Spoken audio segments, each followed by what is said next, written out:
Have you ever wondered why some people seem to live with both wealth and joy, while others have one but not the other?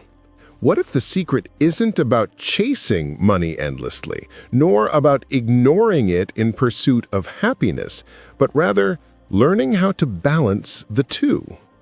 Before we dive in, make sure you subscribe and hit that notification bell.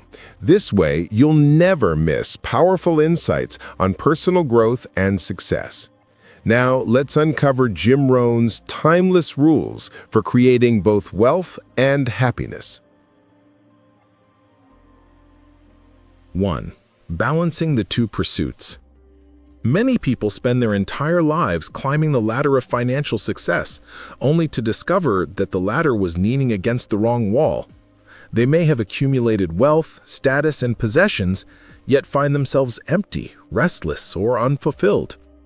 Others, in contrast, swing to the opposite extreme. They dismiss financial responsibility altogether, choosing to chase fleeting pleasures or vague notions of happiness, only to be met with anxiety when the bills come due or when life demands stability.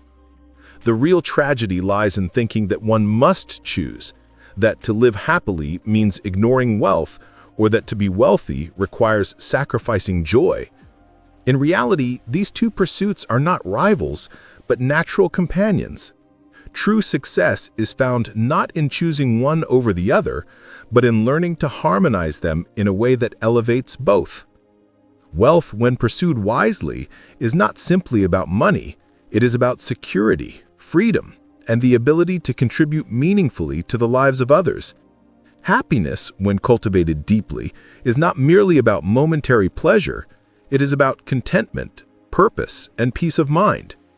If one pursues wealth at the expense of happiness, life becomes a constant cycle of working harder, earning more, yet enjoying less.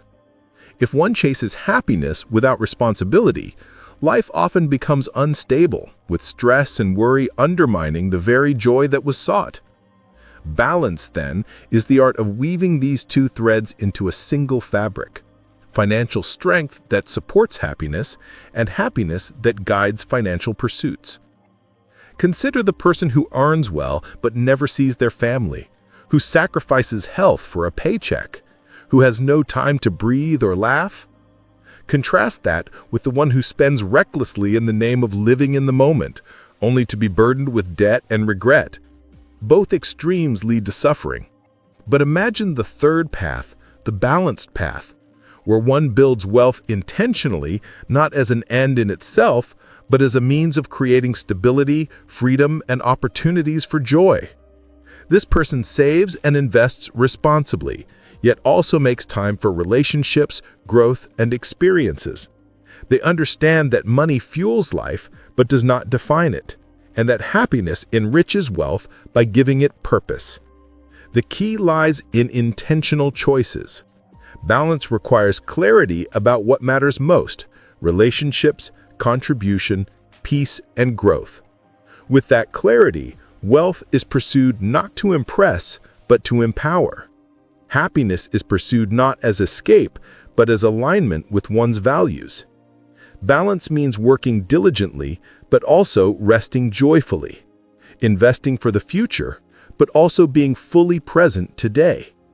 It means building financial systems that reduce stress while creating daily rituals that cultivate joy.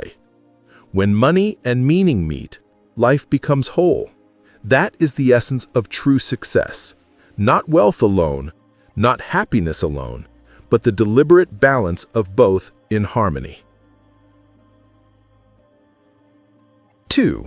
The happiness of discipline. Jim Rohn once said, "Discipline is the bridge between goals and accomplishment." This simple truth contains a profound key to lasting happiness. Too often, people imagine happiness as something accidental, the product of luck, chance, or external circumstances. Yet the happiest individuals are rarely those who drift passively through life. They are the ones who live with intention, with daily practices of discipline that align their actions with their goals. Happiness is not found in avoiding responsibility, but in mastering it, not in indulging every whim, but in shaping life deliberately. Discipline is the foundation upon which joy and achievement are built. Think about the small disciplines of daily life. Waking up early to begin the day with clarity instead of chaos. Dedicating time to read and grow. Choosing healthy meals over quick indulgences. Saving money instead of spending impulsively. Or committing to meaningful work even when motivation is low. These acts of discipline may feel uncomfortable in the moment. They require effort, sacrifice, and persistence. But they pay dividends in confidence, pride, and inner peace. There is a unique happiness that comes only from knowing you are keeping the promises you made to yourself. It is the happiness of integrity, the joy of self-respect. Without discipline, life drifts toward regret. Dreams remain unfulfilled. Health declines, finances unravel, and relationships weaken. People who seek happiness without discipline often chase short-term pleasures, binging entertainment, overspending, procrastinating. But each of these leaves a residue of dissatisfaction.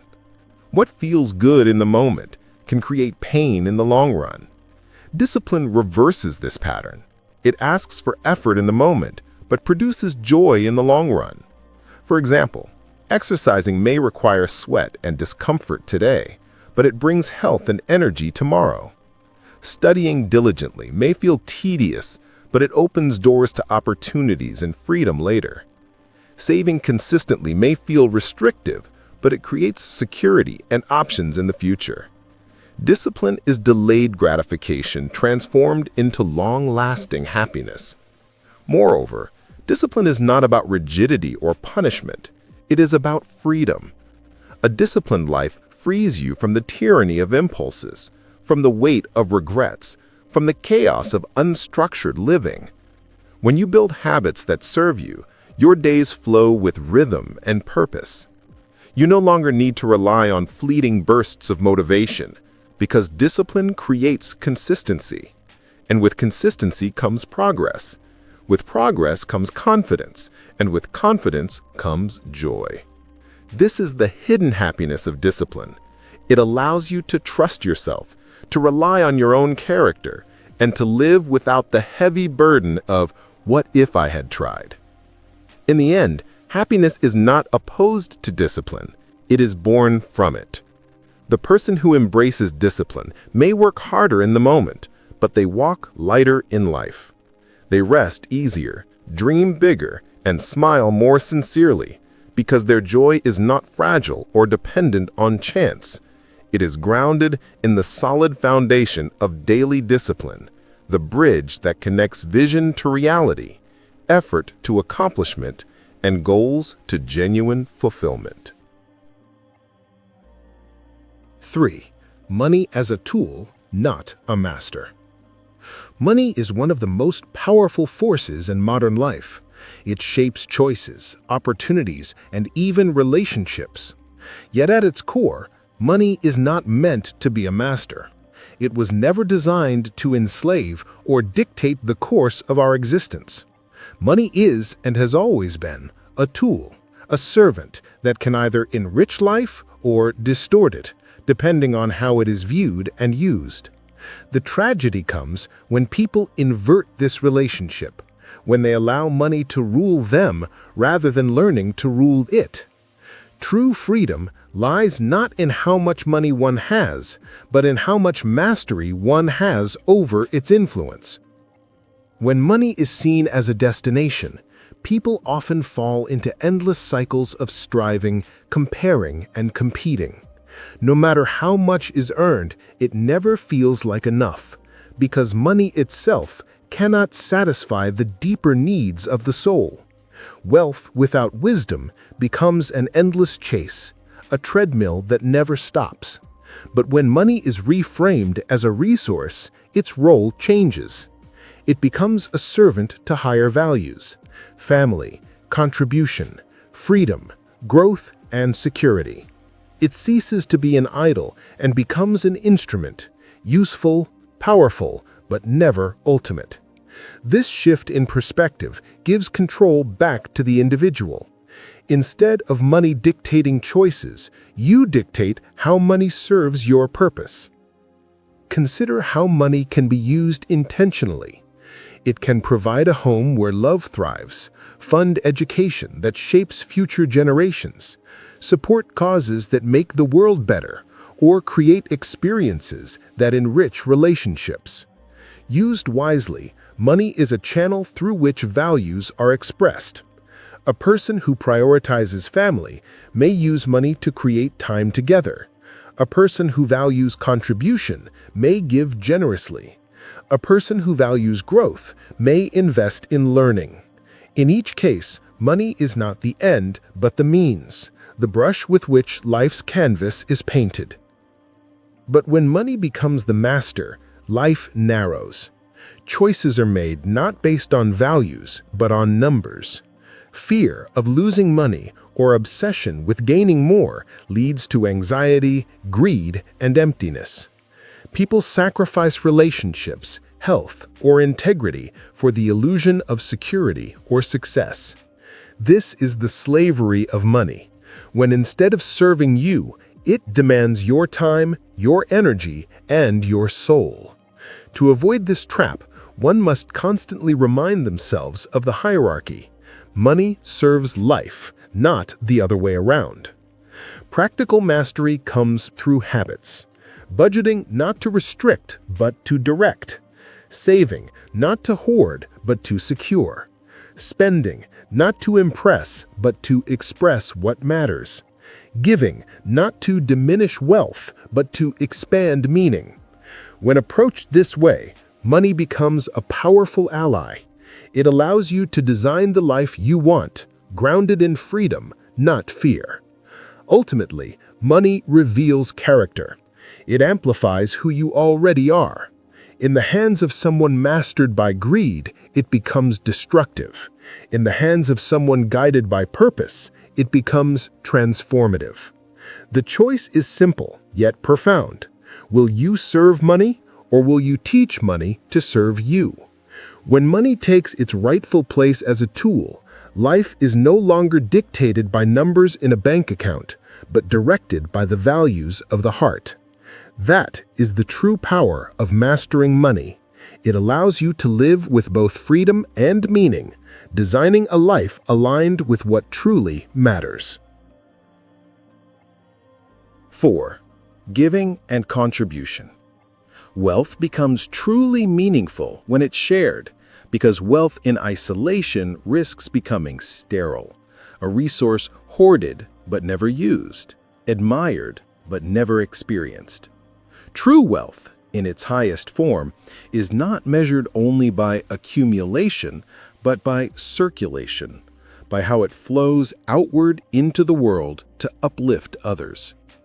We have all seen examples of people who possess riches yet live in quiet misery, guarded by fear of loss or suspicion of others. Their money sits in vaults or accounts, inert and lifeless, producing neither joy for themselves nor benefit for society.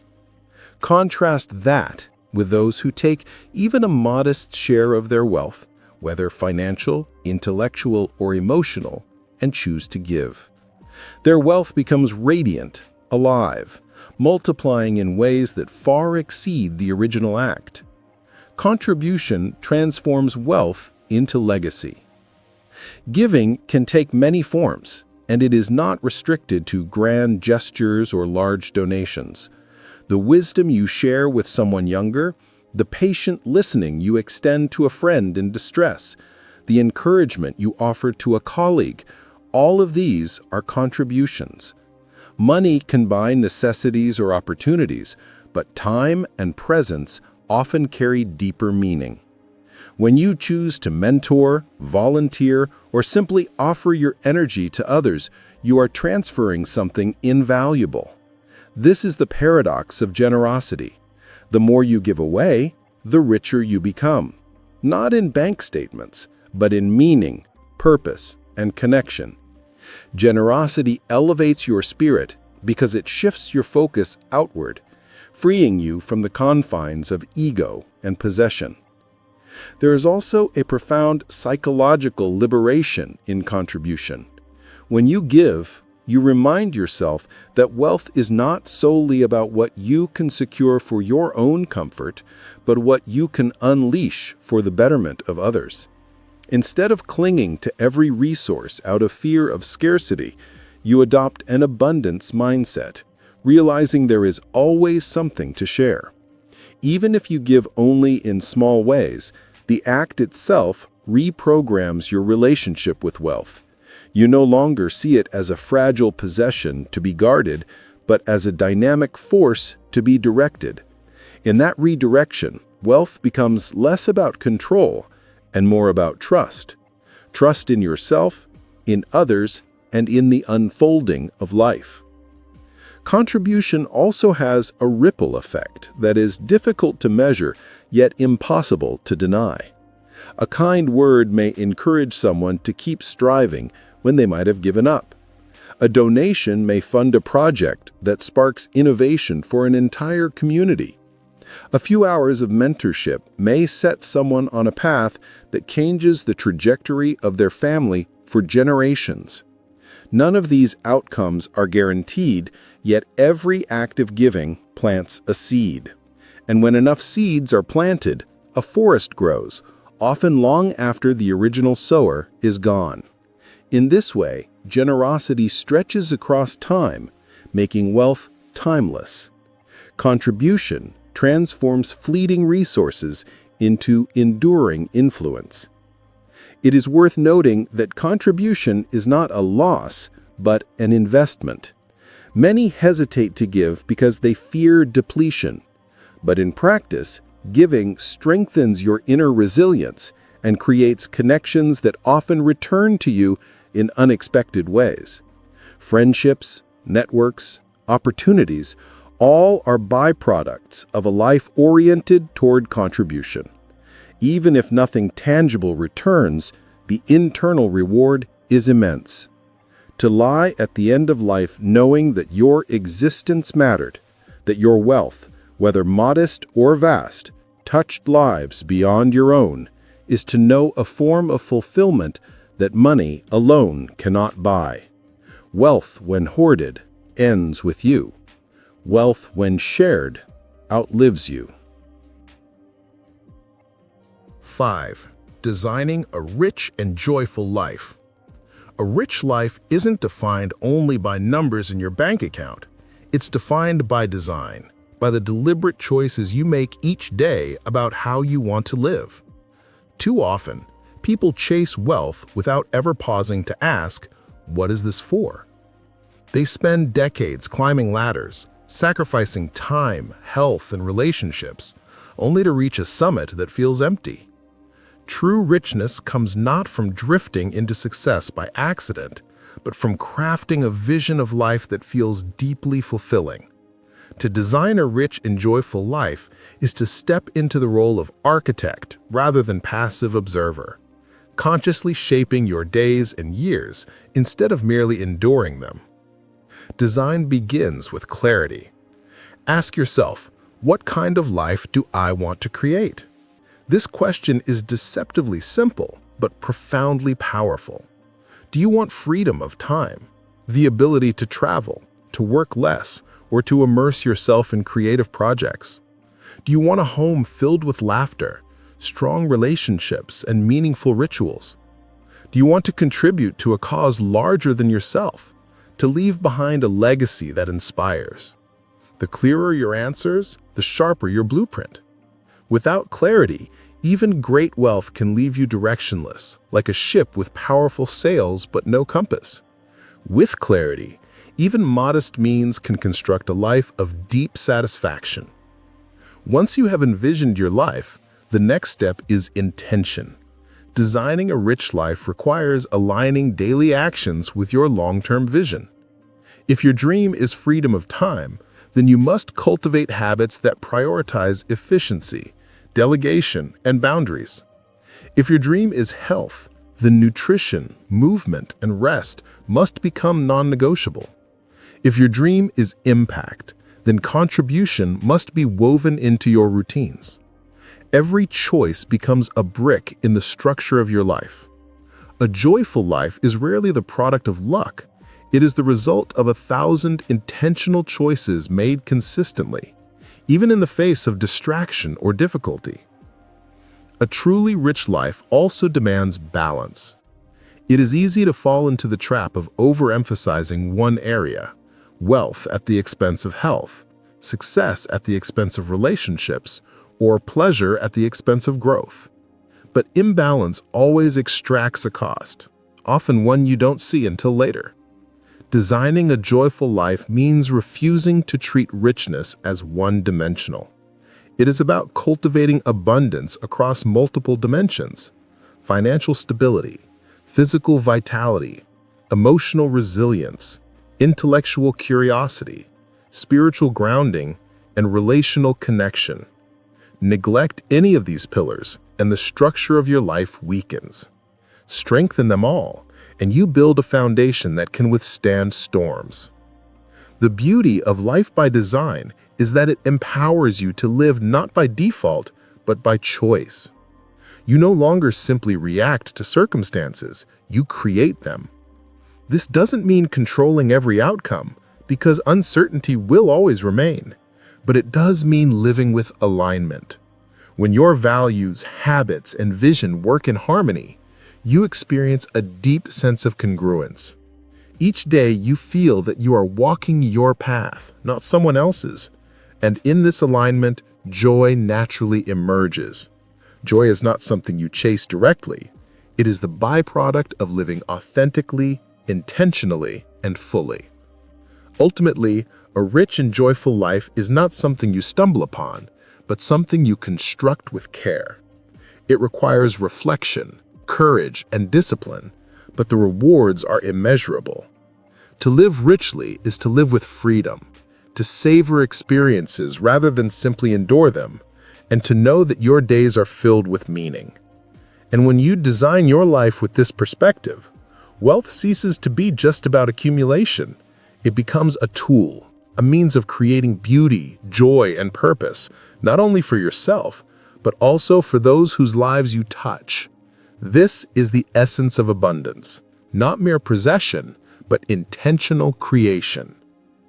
Jim Rohn's wisdom teaches us this: wealth and happiness are not separate paths, but two sides of the same coin. Through balance, discipline, purpose, contribution, and intentional living, you can have both. So which of these rules will you start applying today? Let me know in the comments. And don't forget to subscribe for more insights to help you grow both personally and financially. Because the ultimate success isn't just building wealth, it's building a life worth living.